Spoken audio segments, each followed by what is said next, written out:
setelah dikonfirmasi bahwa barangnya sudah sampai di warehouse Jepang, jangan lupa barangnya itu harus dicek lagi, cek kembali gitu. Si barangnya itu dicek kembali, disamakan dengan invoice yang sudah dibuat oleh admin yang ada di Indonesia.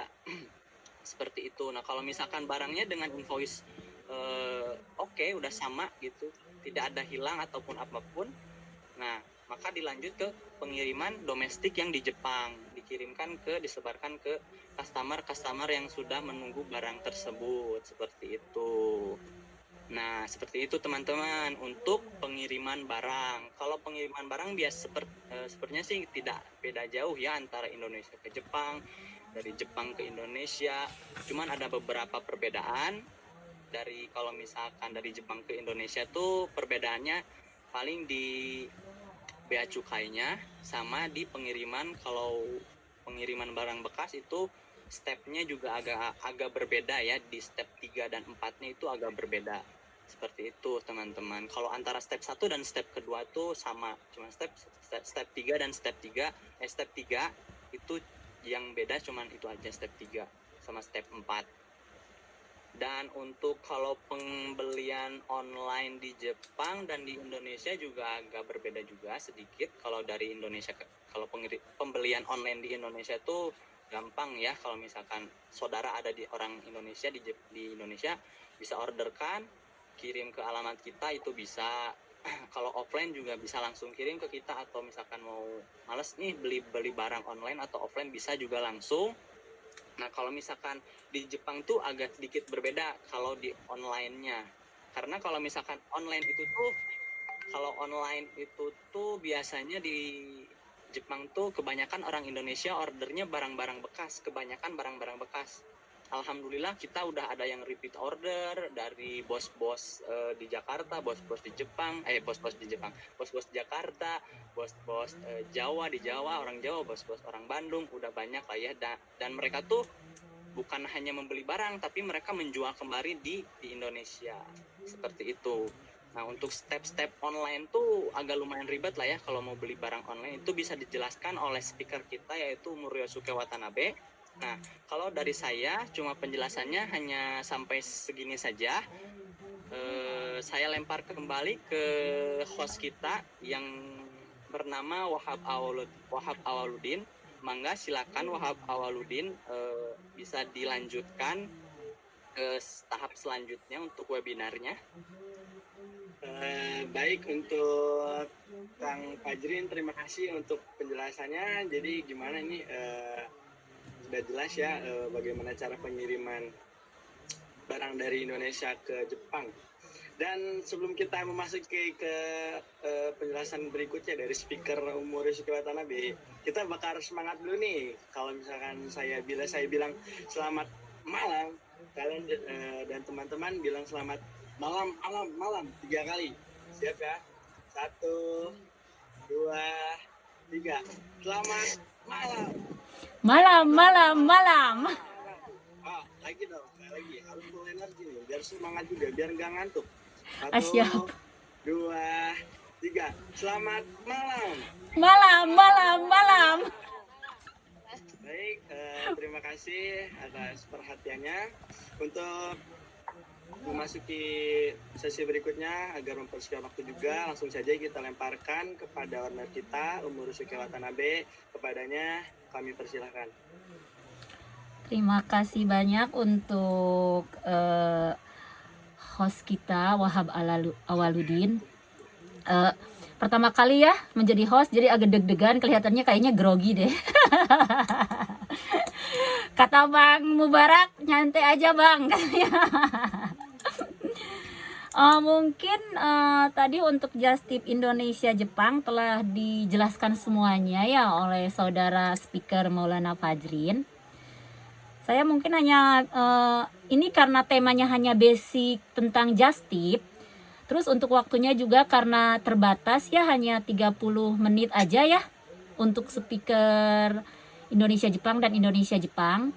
Kalau misalkan nggak cukup, mungkin nanti di next webinar akan kita lanjutkan, karena kalau misalkan sekarang semuanya dibahas akan memakan waktu panjang banget, bisa-bisa kita semuanya begadang dah.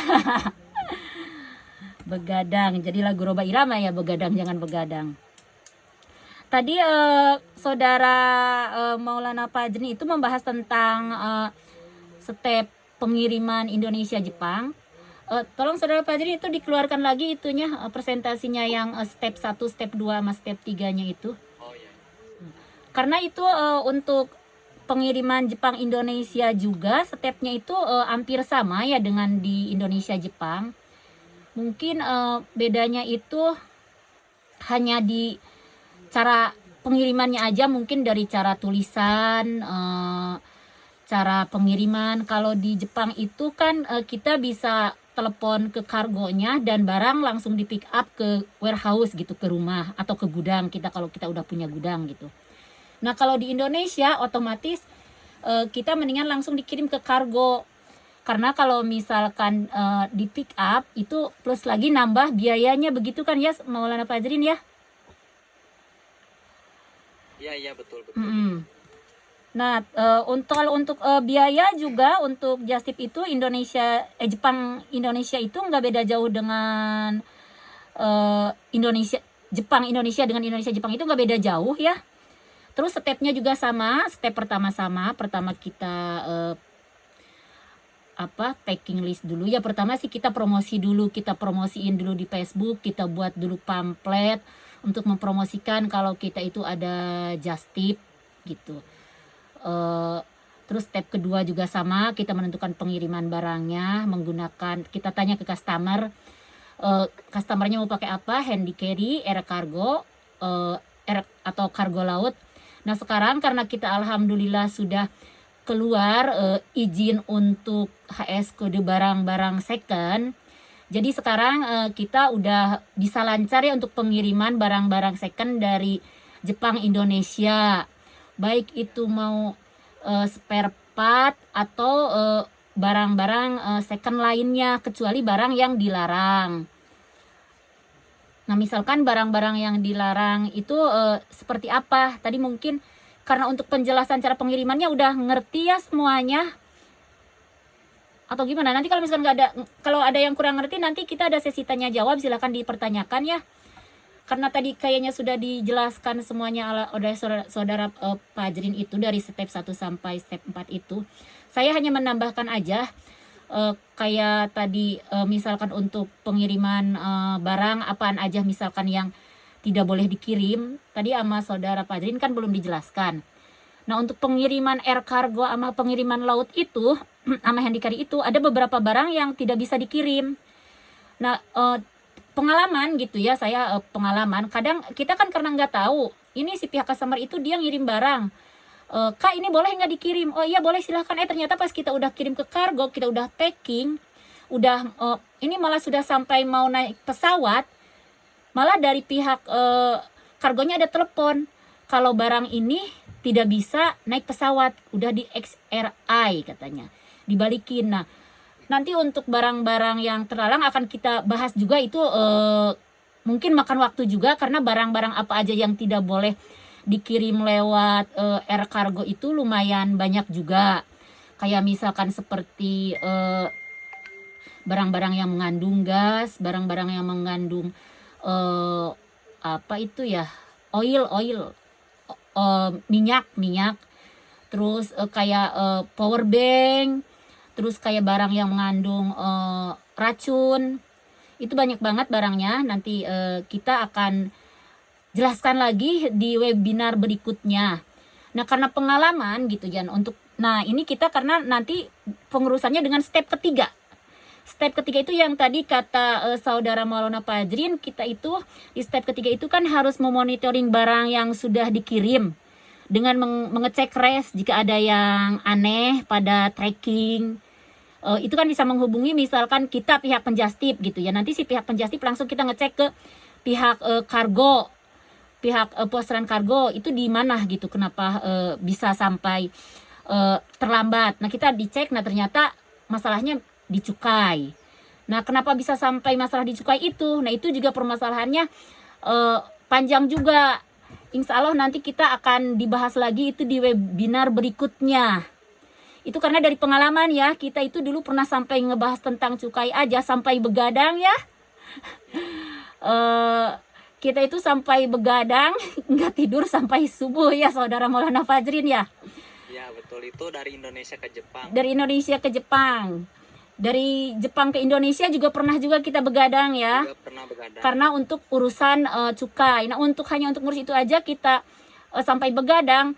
Apalagi nanti kalau misalkan kita yang belum ngerti malah tambah malas, malah nanti barangnya kebanyakan nih kalau misalkan yang mengeluh gitu ya ke saya, yang terutama yang pengiriman Jepang Indonesia, mereka itu kan biasanya misalkan ngirim pakai INS, PEDEK atau DHL.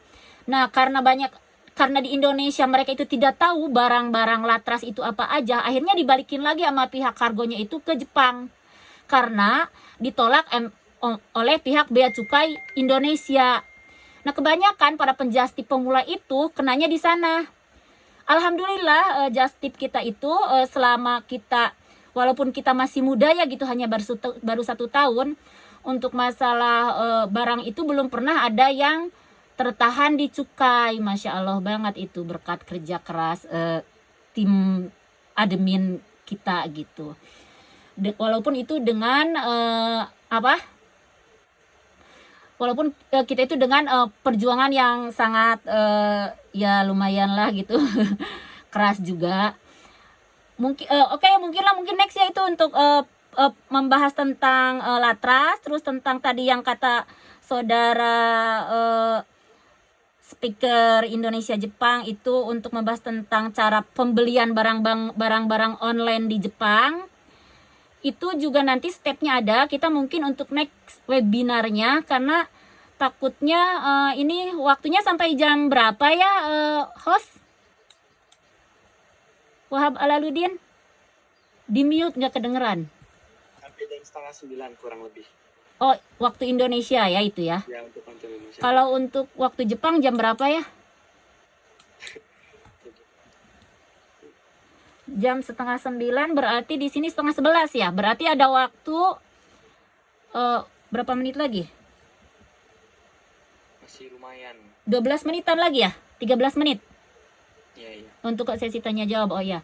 Oke, next kita lanjut ke yang step keempat. Untuk barang sampai tujuan alamat, cek segera barang yang ada pada isi paket dan sesuainya dengan invoice yang sudah dibuat pertama, yang dikirim dari kita ke Indonesia. Ya itu seperti itu mungkin itu untuk kalau misalkan udah step 4 itu udah gampang ya, kita udah save gitu, udah siap dikirim ke customer. Karena kalau untuk pengiriman domestik itu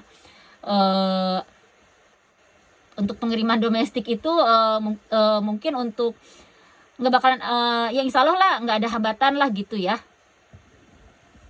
nggak ada hambatan. Karena kalau di domestik itu untuk kargonya nggak begitu ketat untuk cukainya, kecuali kalau domestiknya yang naik kapal terbang gitu. Kalau misalkan kayak ke pulau, kayak ke Sapporo, nah itu biasanya agak ketat itu.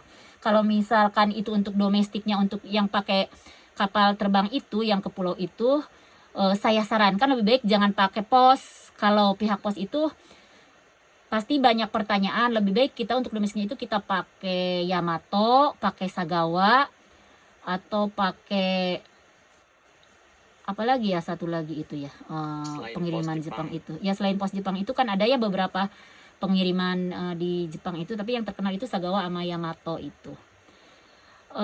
Udah mungkin segitu aja dulu ya untuk penjelasannya, karena mungkin waktu gitu, dan untuk menjelaskan yang lebih detail untuk nanti next untuk webinarnya itu akan lanjut mungkin tentang, kita ngebahas tentang latras, tentang online Jepang dan offline di Jepang, dan bagaimana kita untuk cara marketing untuk masuk ke marketplace di media sosial.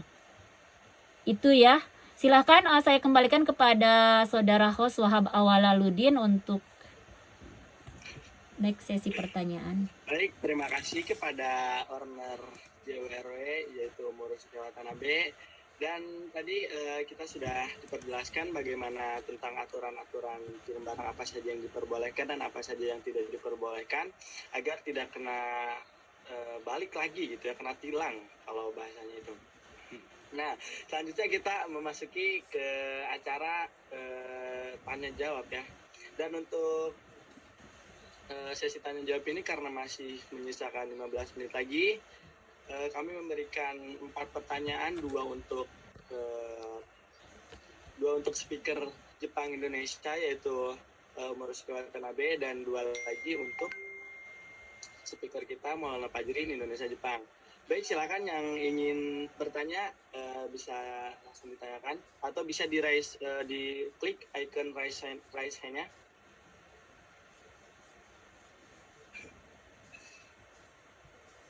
Oh, selamat malam.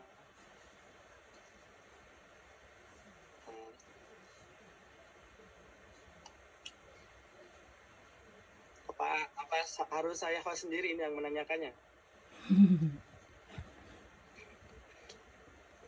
Tidak ada.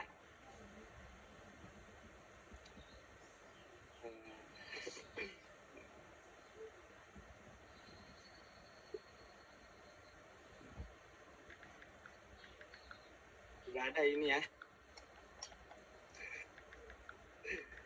Karena tidak ada yang menanyakan, ditunggu. Halo, Ya, assalamualaikum. Baik. Oh. Iya, ini saya mau tanya untuk jangkit dari Jepang ke Indonesia itu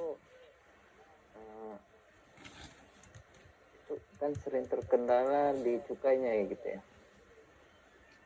Itu bisa dijelasin nggak ya? Baik, terima kasih kepada Kang Mubarok Harada karena sudah meluangkan waktu untuk bertanya kepada speaker kami. Untuk pengiriman Jepang Indonesia mungkin bisa dijelaskan kepada speaker kita yaitu Morosuke Watanabe, kepadanya kami persilahkan. Ya, terima kasih banyak untuk host Awaludi Wahab Chang. Terima kasih untuk pertanyaannya buat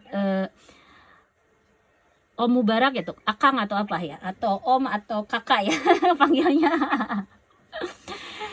Ya, untuk Kang Mubarak ya, saya karena orang Sunda jadi Akang aja ya manggilnya. Yaitu memang untuk pengiriman yang Jepang Indonesia ya, cukainya itu selalu terkendala di cukai Indonesia kan? Iya benar Kak. Nah itu kenapa selalu terkendala di cukai Indonesia itu, karena di Indonesia itu untuk peraturan cukai itu mereka itu selalu berubah-ubah. Kita misalkan bulan ini udah tahu peraturan cukainya itu kayak kemarin aja, ini baru minggu kemarin aja nih. Saya padahal baru ngirim 2 minggu yang lalu pakai IMS, ngirim langsung gitu ya ke alamat warehouse Bandung. Tidak pakai NPWP aja aman, tidak masalah. Nah terus besoknya saya ngirim lagi, padahal baru beda 2 hari.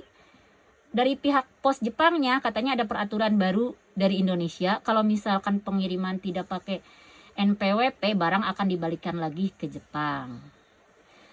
Nah untuk itu makanya kalau misalkan kita mau ngirim ke Indonesia itu, dari Jepang ke Indonesia itu, untuk cukainya itu kita harus banyak-banyak searching di Bea Cukai Indonesia.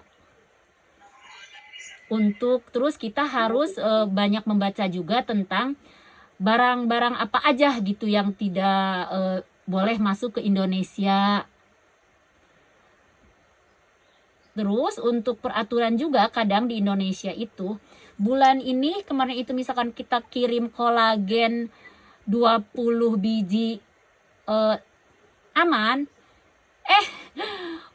minggu berikutnya pas dicek ternyata kita itu ada masalah juga katanya, karena kolagen itu peraturannya harus berapa pieces itu saudara Fajrin. Mungkin untuk masalah kalau untuk cukai bisa lebih diperjelas ya sama saudara Fajrin, karena saya kan di sini hanya pengiriman. Terus untuk yang mengurus kalau tentang cukai di Indonesia itu saudara Maulana Fajrin yang suka langsung terjun ke lapangan dan dia lebih mengetahui. Silakan dilanjutkan bagaimana saudara Fajrin itu untuk masalah itunya. Begini Kak Mubarok, untuk pengiriman Jepang ke Indonesia itu emang agak beberapa lumayan problem lah ya. kita juga. Nah, untuk untuk aturan-aturan barang apa saja yang terlarang itu sebenarnya udah ada di web Bea Cukai Indonesia atau di Instagramnya. Nah, itu bisa dilihat secara umum. Tapi kalau misalkan kadang suka ada barang-barang yang atau barang terlarang yang agak lumayan ngedadak, itu tuh kurang tahu ya kalau ngedadak atau gimana ya si peraturannya tuh. Kita tuh suka sering aneh juga gitu kalau misalkan itu. Nah, kalau misalkan tentang peraturan tuh ya lumayan lah bingung gitu kita juga. Ya sebenarnya kalau misalkan pengiriman tuh dari Jepang ke Indonesia, kalau misalkan kita sesuai aturan yang berlaku di Indonesia, barang-barangnya sesuai aturan, barang-barangnya sesuai porsi, ya maka tidak akan ada hambatan gitu. Kalau misalkan untuk barang-barang bekas itu emang harus wajib ada izinnya gitu. Emang tiap misalkan barang bekas tuh contohnya satu misalkan baju nih, barang baju HS code bukan HS code nomor barang itu beda. Misalkan elektronik dengan tekstil tuh beda nomornya. Jadi tiap satu perusahaan tuh hanya memiliki beberapa nomor gitu. Jadi tidak terbatas lah intinya. Secara umumnya seperti itu. Baik. Gimana Kang Borok, udah merasa puas dengan jawabannya? Belum. Oh belum. Jadi Apa kalau yang merasa kira-kira kurang puasnya kalau itu di mana? kirim dari Jepang ke Indonesia itu amannya biar nggak kena pajak atau ketahan itu disarankan berapa ya kalau untuk harga yennya atau rupiahnya? Oh, kalau sebenarnya itu udah ada di websitenya di Bea Cukai. Kalau barang di atas $3 itu pasti akan terkena bea cukai. Barang di atas $3, apapun barangnya kecuali buku. Kalau buku tuh barang di atas $3 juga tidak apa-apa, tidak akan terkena bea cukai. Secara Bentar umumnya dulu, seperti saudara Malprajin, tadi itu kamu Barak itu nanyain yang pengiriman cukai Indonesia Jepang atau Jepang Indonesia yang pembatasan uang itu? Kayaknya Indonesia Jepang ya. Indonesia. Jepang ke Indonesia. Oh, Jepang Indonesia. Masih Jepang Indonesia ya, kirain Indonesia. Kirain udah ke Ya, Indonesia. Jepang Indonesia. Kalau Jepang Indonesia emang $3, di atas $3 kalau kargo, di atas $3. Kalau misalkan hand carry $500. Nah, kalau misalkan secara umumnya ya Kak, kalau misalkan barangnya di atas $3 harganya, mau pakaian atau mau barang apapun itu kecuali buku. Kalau buku itu gratis. Harganya kalau di atas $3, apapun bukunya itu gratis. Nah, selain buku terkena bea cukai. Di atas $3 terkena cukai lewat kargo. Nah, kalau misalkan hand carry $500.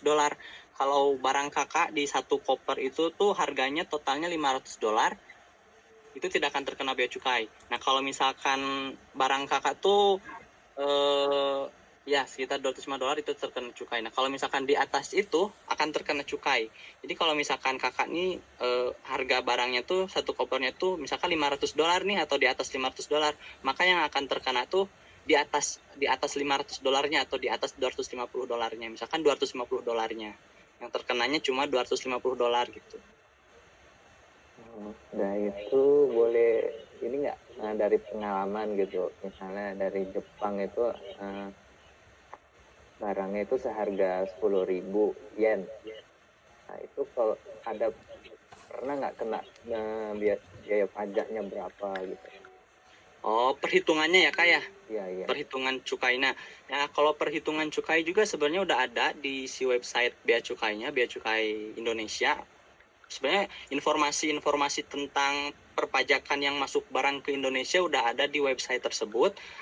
Nah, kalau misalkan harga barangnya misalkan $10, 10.000 berapa tadi Kak? 10.000 yen ya. 10.000 yen. Dikonversi dulu itu ke rupiah. Setelah dikonversi ke rupiah baru konversi ke dolar. Nah, di situ kalau misalkan harga barangnya 10.000 dikonversi ke Indonesia misalkan jadi 1.300.000 atau 1.500.000, terus dikonversi ke dolar jadi $150 misalkan, dibulatkan jadi $150, maka dikenakan biaya bea cukai. Nah, itu tergantung barangnya Kak. Kalau misalkan secara umumnya tuh kalau tekstil berbeda perhitungannya gitu. Nah, kalau secara umumnya kalau barang-barang biasa, kalau barang-barang selain tekstil ya, selain barang jadi tekstil itu tuh itu tuh ada di website bea cukainya tuh sekitar